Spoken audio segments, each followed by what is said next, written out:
Assalamualaikum warahmatullahi wabarakatuh. Welcome back to my channel. Apa kabar teman-teman semua? Baik-baik saja kan? Jangan lupa lagi dengan saya Elfitri dalam cerita Aku Benci Adik-Adikku. Jangan lupa dukung karya Elfitri dengan like, share, and subscribe. Thank you. Aku Benci Adik-Adikku. Bab ketiga. Murni menatap ke arah Suci. Suci mengangguk. Dia seperti memberi kode kepada Murni agar mengatakan saja apa yang mereka lihat. Ini Mbak, kita main FB, jawab Murni. Iya, apa yang kalian lihat? Kenapa kamu dan Mbakmu Suci jadi gak dengar saat aku ajak bicara?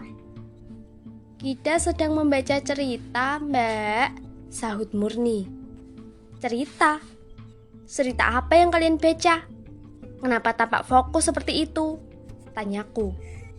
Macam-macam, Mbak. Ada yang roman, komedi, ada yang horor, dan ada yang drama rumah tangga, jawab Suci. Terus, kenapa kalian jadi tidak menjawab saat Mbak ajak bicara? Tanyaku. Hingga Mbak harus mengulangi apa yang Mbak katakan? Iya Mbak, maaf, kita terlalu asik membaca, makanya kita tidak mendengar saat orang lain ngomong. Tapi kita memang tidak dengar saat Mbak Tari ajak katakan. Makanya aku dan Murni tidak menjawab ataupun mendengarkannya, jawab Suci. Rasanya kesal sekali saat ucapanku diabaikan oleh adik-adikku. Aku bangkit dari tempat duduk, mendekati kedua adikku tersebut setelah selesai menyuapi Tangguh dan Berlian. Suci dan Murni terlihat ketakutan ketika aku mendekat. Mbak Tari mau apa? Tanya Suci, tergagap. Dia langsung menjauhkan ponselnya dari jangkauanku. Mbak mau lihat? Ucapku, sembari meminta ponsel mereka dengan paksa. Aku merasa bertanggung jawab agar adik-adikku tidak melakukan hal yang di luar batas. Aku benar-benar takut mereka melihat video yang tak senonoh yang saat ini sedang mewabah di kalangan anak remaja. Tolong Mbak, Suci menatapku pilu. Dia takut jika ponselnya aku sita seperti yang sudah-sudah karena gara-gara ponsel ini mereka tidak mau belajar jika tidak ada PR. Suci dan Murni langsung berdekatan. Mereka berpegangan tangan satu sama lain saat mataku melotot menatap mereka karena memohon agar ponselnya aku kembalikan.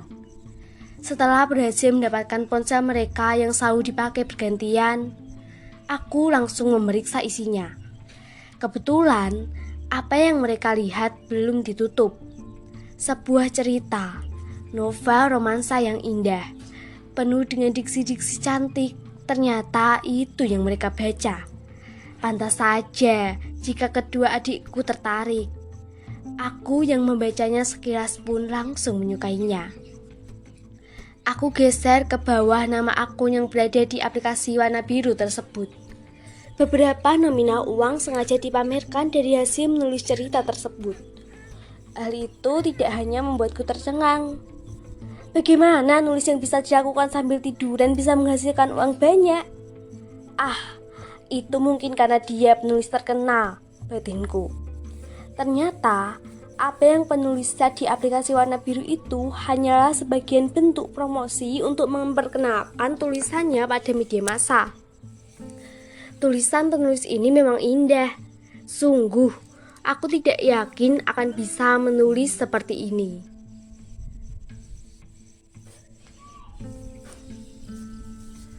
Karanganku yang aku tulis dalam bentuk words yang sering aku bagikan kepada teman-teman untuk mereka baca sama sekali tidak apa-apanya dengan tulisan yang aku baca ini.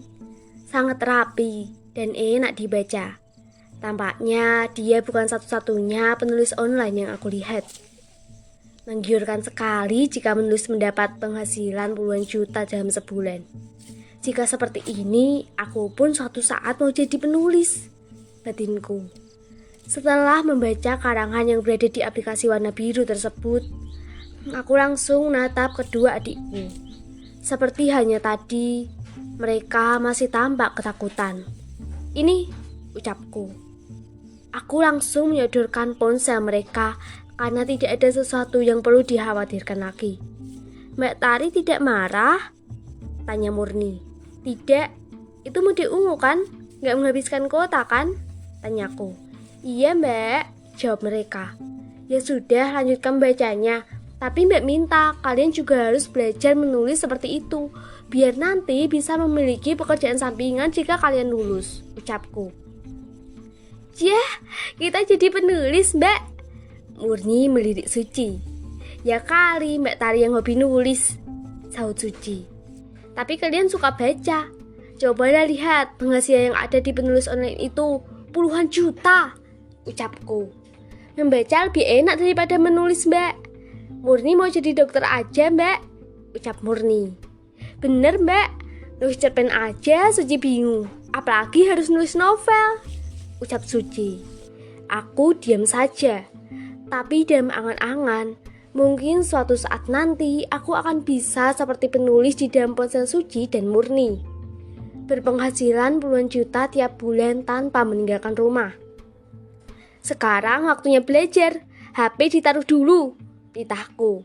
Iya mbak, sahut mereka. Semua adik-adikku langsung menyentuh peralatan menulisnya masing-masing. Mereka takut aku marahi jika tidak belajar.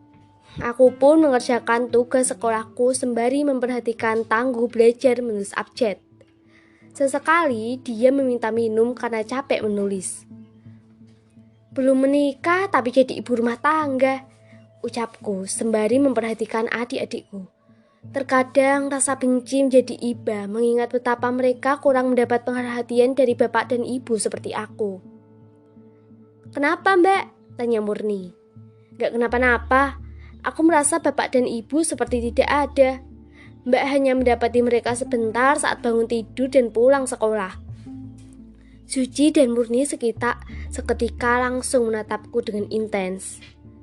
Kenapa Mbak Tari bilang seperti itu? Mbak merasa lelah. Coba lihat. Dari kecil Mbak setiap hari selalu seperti ini. Berawal dari merawat kamu, Suci. Setelah itu beban Mbak menjadi bertambah dengan munculnya adikmu satu persatu.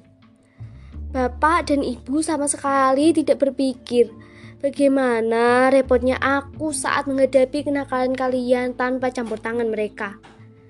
Mbak benar-benar merasa seperti tidak punya orang tua, ucapku. Astagfirullah mbak, ucap Suci.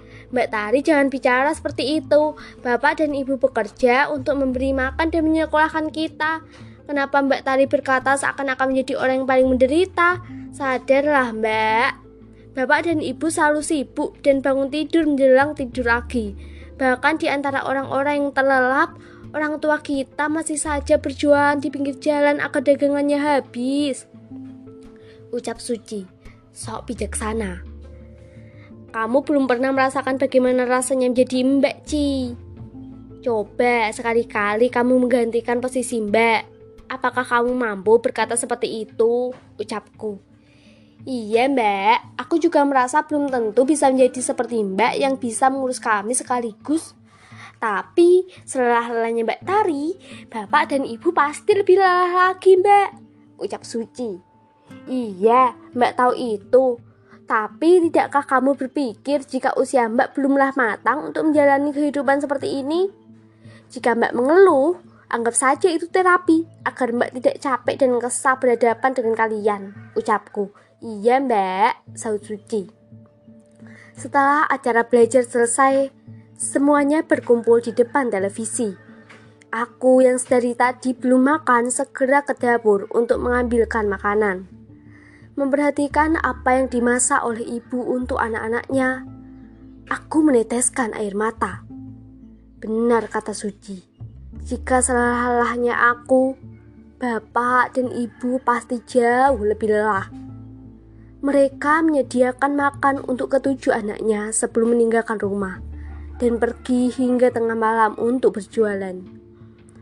Aku mengambil satu centong nasi dan menambahkan sayur, lauk, dan sambal. Di atas-atasnya kemudian bergabung dengan adik-adikku. Namun, ketika sampai di depan televisi, Betapa terkejutnya aku ketika melihat kecelakaan beruntun yang menyebabkan beberapa orang meninggal dunia. Mbak Tari, bukankah itu warung lesian bapak dan ibu? Tanya Suci, sembari menuding berita di televisi. Seketika piring yang aku pegang terjatuh dan pecah di lantai ketika tangan Suci menunjuk ke arah televisi. Di sana terlihat seseorang yang kami kenal dimasukkan ke dalam kantong jenazah.